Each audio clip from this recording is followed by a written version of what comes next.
API Oil Rating Part 3. Basita diri sa mga diesel engines no kaning C category. Kaya na naman po bag-ugod karon kaning F category. Nagsugod gyapon ni siya sa CA.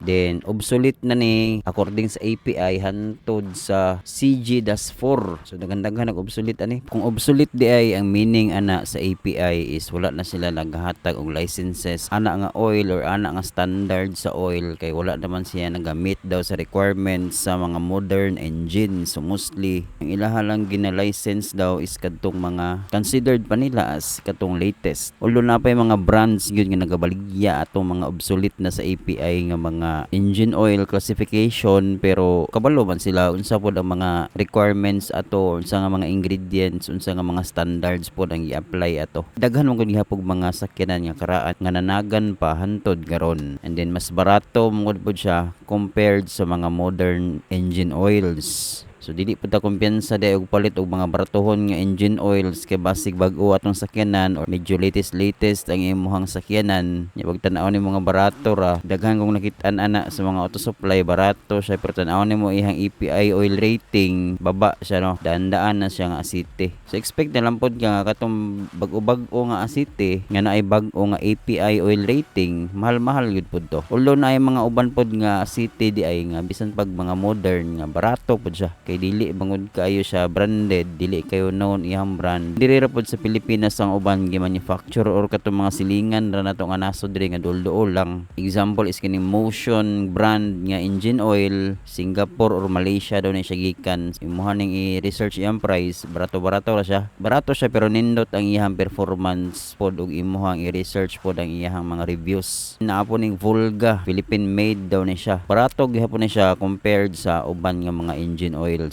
Pero dili pud tanan kay napoy mga locally made diri sa Pilipinas nga mahal-mahal pod gamay. Pero mas mahal gid tong US ug katong mga European nga brand. Okay, so medyo din taas atong explanation nato no. So proceed na ta diri sa sugod ta diri sa CA.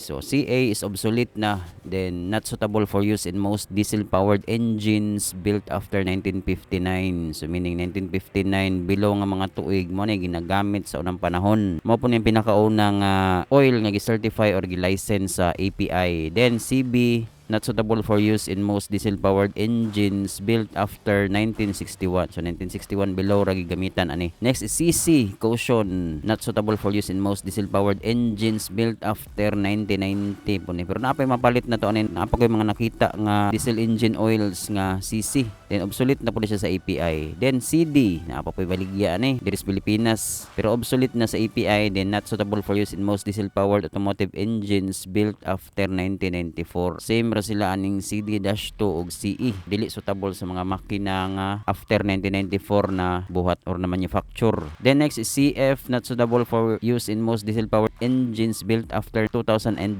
Then sunod pod ning CF-2, so same lang gihapon sila, appeal ning CF-4 ug CG-4, not suitable for use in most diesel powered engines built after 2009.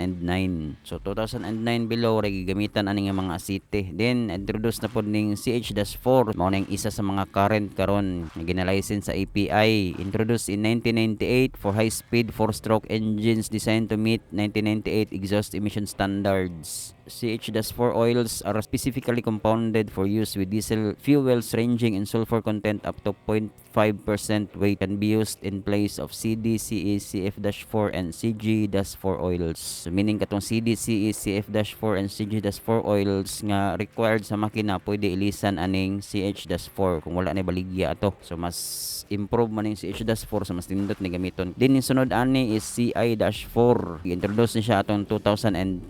Gi-design para mo-meet sa 2004 exhaust emission standard nga gi-implement atong 2002. And then pwede ni siya iilis sa CD, CE, CF-4, CG-4 and CH-4 oils. Yang uban daw nga CI-4 may also qualify for the CI-4 plus designation. So mo na gitawag og backward compatibility no. Pwede siya iilis dito sa mga daan-daan nga mga asite nga required sa daan na pod nga mga makina. Then isunod CJ-4 for high speed 4-stroke cycle diesel engines designed to meet 2010 model year on highway and tier 4 non-road exhaust emission standards. So bago-bago ang mga emission standards sa sakyanan, mo nang naga-adjust pod ang mga oil manufacturers. Ang EPI pod naga-formulate po sila oil para mo meet ato nga mga emission standards. Sigutan na lang nato na sa mga uban video na po ng mga emission standards, so kini mga tier 4 ug uban pa. So kini nga oil daw is ni-exceed sa performance criteria sa CI-4 o CI-4 Plus, CH-4, CG-4 and CF-4 and can effectively lubricate engines calling for those API service categories. So pwede ni siya i-list dito sa katong